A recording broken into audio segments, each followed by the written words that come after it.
मुख्यमंत्री जी double engine की सरकार जो चल रही है और जिस तरह से पूरे देश में अच्छा काम हो रहा है, कहीं न कहीं आजमगढ़ भी उसी से प्रभावित होकर के और यहाँ कमल खिलाया है। एक उम्मीद में कमल खिलाया है कि जैसे बाकी जगह का संपूर्ण विकास हो रहा है वैसे आजमगढ़ का भी होगा और इस उम्मीद पे हम लोग खरा भी उतरेंगे। अब आजमगढ़ कमल खिला है, इसे लेकर के हम जाएंगे अपने प्रधानमंत्री जी के पास, मुख्यमंत्री जी के पास और उनसे विशेष आग्रह करेंगे कि हम लोग के पास समय कम है और काम ज़्यादा है, तो दोनों सरकार को, केंद्र सरकार को भी और हमारे उत्तर प्रदेश सरकार को भी आजमगढ़ पे फोकस करके और विशेष रूप से आजमगढ़ के लिए कृपा करके कार्य कराना पड़ेगा, तो ही उम्मीदों पे हम लोग खरे उतर पाएंगे जो आजमगढ़ की जनता ने उम्मीद से कमल खिलाया है। जनता का ये मानना है कि अब सांसद जी का आवास भी आजमगढ़ जनपद में होगा। 100% होगा, आजमगढ़ में ही होगा। और आजमगढ़ में वैसे भी मेरा, आप लोगों को बता दूं, मेरी मौसी का घर आजमगढ़ ही है, मेरे बुआ का घर आजमगढ़ है, मेरी दीदी का घर आजमगढ़ है। तो जिनको लगता है कि मैं बाहर से आया हूँ वो लोग भ्रम में हैं, उनको पता ही नहीं है कि मेरा पूरा बचपन आजमगढ़ में बीता है। मैं ज़्यादातर मेरे दोस्त मित्र साथी और जितने सहयोगी हैं सब आजमगढ़ में हैं। जितने साथी कलाकार आपको दिख रहे थे चुनाव के दौरान वो सब आजमगढ़ के हैं। तो मैं आजमगढ़ में ही रहूंगा और आजमगढ़ के लिए काम करने ही आया हूँ। और दिनेश जी, समाजवादी पार्टी लगातार कह रही थी कि नाचने गाने वाले लोग हैं, इनकी राजनीति में क्या जरूरत है, क्या जवाब देना चाहेंगे आज?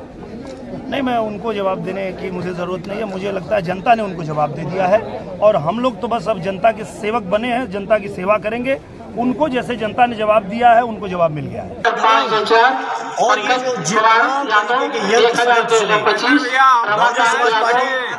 जनता पार्टी प्रशासन उत्तर प्रदेश का, देश का प्रशासन, मुख्यमंत्री कल बनारस में रुके थे, क्यों उनके द्वारा इस बात का जवाब ले लिया?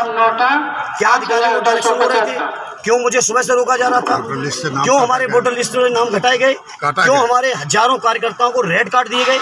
मैं चाहता हूं मीडिया के लोग लोकतंत्र को मजबूत रखेंगे। हार जीत कोई बात नहीं, हार हुई हम स्वीकार कर रहे हैं, हम स्वीकार कर रहे हैं, लेकिन मीडिया के लोगों आपसे कहूंगा चौथे स्तंभ के तौर पे आपको भी अपनी जिम्मेदारी के सच्चाई से निर्वहन करना पड़ेगा। जो आप सवेरे आरोप लगा रहे थे वो क्या सत्य निकला? क्या बिल्कुल सत्य था आपके हिसाब से?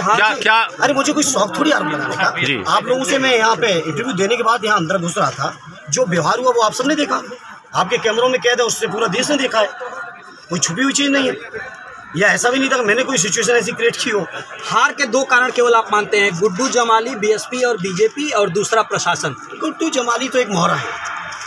गुड्डू जमाली के बारे में मैंने पूरे चुनाव अभियान में कुछ नहीं कहा, क्योंकि मोहरा है।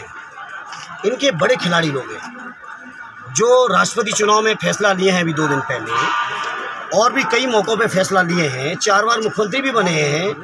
ये भी कहें कि सपा को हराने के लिए भाजपा को जिताना पड़े तो जिता दो।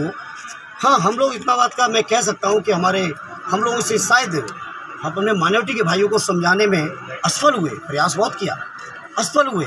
लेकिन मैं आज उम्मीद करता हूँ इस परिणाम के बाद शायद हमारे माइनॉरिटी के साथियों के, भाइयों की, बहनों की ज़रूर आँख खुलेगी कि आखिर ये बहुजन समाज पार्टी जिन उम्मीदवार के साथ जिस तरह से चुनाव लड़ रही थी उसका रीजन क्या था। कम से कम आज आगे खुल जाए। अखिलेश जी आते तो क्या बधाई फिर जाएंगे? ये पार्टी के राष्ट्रीय अध्यक्ष जी का फैसला होगा। जहां तक सवाल मेरा है, मेरे परिवार का है, जीवन में आजमगढ़ को छोड़ने वाले नहीं। अखिलेश जी आते तो क्या कुछ सिचुएशन दूसरी होती? फिर 24 धर्मेंद्र जी फैसला लेंगे और राष्ट्रीय अध्यक्ष जी मौका देंगे तो आजमगढ़ के लोगों की बारंबार सेवा करूंगा। राष्ट्रीय अध्यक्ष जी कहेंगे बधाई के लोगों की सेवा करूंगा। ये फैसला माननीय राष्ट्रीय अध्यक्ष जी का है। लेकिन ये रिश्ते, चुनाव तो अभी हमने 6 तारीख को शुरू किया था, ये रिश्ते हमारे 25 साल के हैं। अखिलेश जी आते तो क्या माइनॉरिटी थोड़ा घूमती? क्या ना चुनाव के हार से कमजोर होने वाले हैं ना, और ऑलरेडी राष्ट्रीय अध्यक्ष जी लड़ेंगे तो और बड़ी बात होगी आजमगढ़ के लोगों के लिए। ये जो फैसला लेंगे, अखिलेश जी आते तो इम्पैक्ट थोड़ा सा अलग पड़ता।